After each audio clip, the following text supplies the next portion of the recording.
Hello everyone and welcome back to this month's sharing episode from a real estate agent's perspective. And for those who are new to this channel, I'm Chester Cheng and this is my real estate channel. Let's go!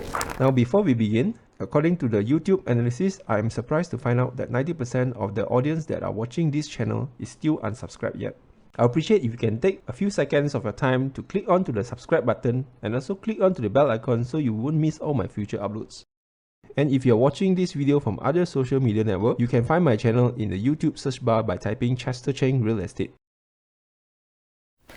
So for today's episode, we're going to cover more on residential property. And if you are the owner or you are a buyer for this particular segment, this video is likely catered for you. However, we're going to cover a little bit on the commercial, industrial and also the agricultural land as well. So you guys won't miss out from this video.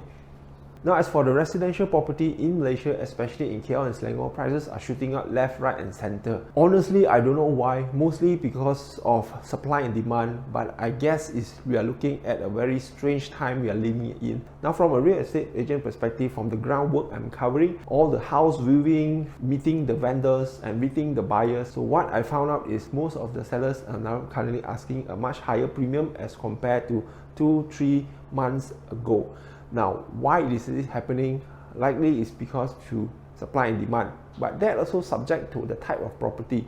If that property is a bungalow or a semi-D, those houses that are asking for a very high price, example 2 to 3 million above, now those property more or less are on the decline. Reason why is not many Malaysians can afford this type of price range. So what I'm talking about is the price range below 1.5 million and below, those are within the Goldilocks zone, especially below the 1 million where we have the mass market whereby the purchaser normally combined income, they can afford this price range. Now the question is, why are the sellers starting to sell at a higher premium compared to 2-3 months ago? The premium, we're not talking about 5% or even 10% increment, some up to 20, some up to 25% increment compared to a couple months ago. Now most importantly is the value of our ringgit had depreciated quite significantly, and another one is because of the raw material cost has shot up the roof. Even you don't believe me, you go and buy your vegetables, your meat or anything that relate to your household, you will notice one thing is that they have increased in terms of the price. Now this will be very beneficial for the seller, so the seller will actually make a much bigger gain as compared to a couple months ago. However, it's a bad news for those who are looking for a property for their own stay. Let's not talk about the investors for residential property. Let's talk about those owners who are looking for own stay to start to build a family. Now, for them, they are trapped in this time period where they are unable to secure the loans that they want to buy the property. And number two is that property owners who hiked up the price and selling at a higher premium.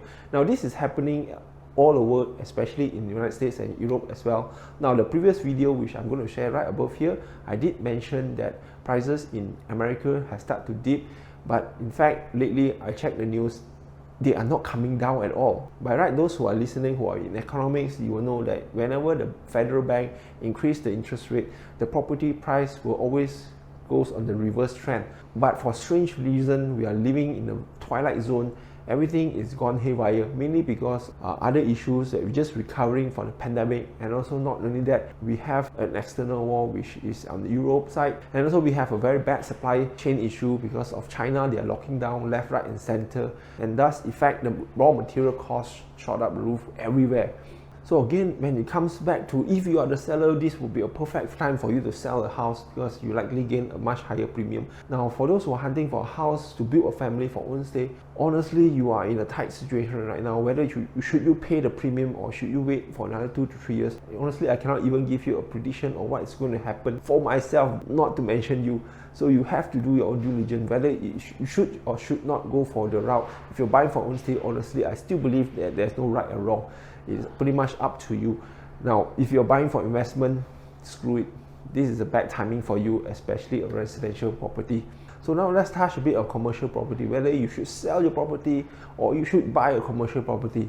Honestly, commercial property is on a stagnant now. They are not going anywhere. Likely they are slightly on a downtrend because a retail business is not doing well, and also a lot of businesses are not operating at a very healthy state. However, there are certain businesses are doing very well. Let's not forget, especially those grocery business and those necessity business, they are doing very well, especially on the retail sector. But that only have a very small percentage in terms of the whole pie chart. The majority of businesses are still struggling to recover from the previous pandemic, mainly also because of the external factors like the war in Ukraine and also the supply chain issue in China, which are not helping the case right now. Now, as for the industrial property, right now is on the high demand. We are short of listing. There's not enough stock to go around. Even for renting a unit, most of us are unable to find a stock to supply to the client. So as is a recording of this video on July 2022, there is mass shortage in terms of industrial property for sale and for rent, especially those medium and large industrial property. So if you are into that, you are in luck. Now let's come back to the residential property. From my observation, most of the buyers now lately are looking for property that are fully renovated, preferably move-in condition. One of the reasons why I found out is because they don't want to spend money on renovation, because it is so expensive right now to renovate a double-story house. Let's not talk about 2.5 or triple story. Now this is the actual example. My boss just got a quotation to renovate his 2.5 story terrace link in PJ. Just renovation on the rear and the front extension, about 8 feet up and down. The whole cost is 400,000, man, 400k, and that doesn't include your wiring, the piping, your doors, the window, nothing. Just purely works. So from that point, I really start to understand most of the buyers lately are looking for a well renovated one, so they do minor touch up and completely bring their furniture and their clothes and move in without the hassle. Majority of them don't want to spend too much money on renovation because it's crazy expensive right now. Now this doesn't mean it is across the board for everyone. Again, depending on the clientele of what type of property. Those buyers who are still buying the semi-Ds and bungalows, they still can afford to renovate their house. Again, those are of course a different level income earner. That's it for today's short sharing video, and I hope you enjoy and find this video informative. Don't forget to share this video to your friends and family members, and also don't forget to give me a thumbs up so that YouTube algorithm will promote this video as well. And not to forget, subscribe to my channel if you haven't done so yet. I'm Chester Cheng. I'll see you in my next sharing video. Bye bye.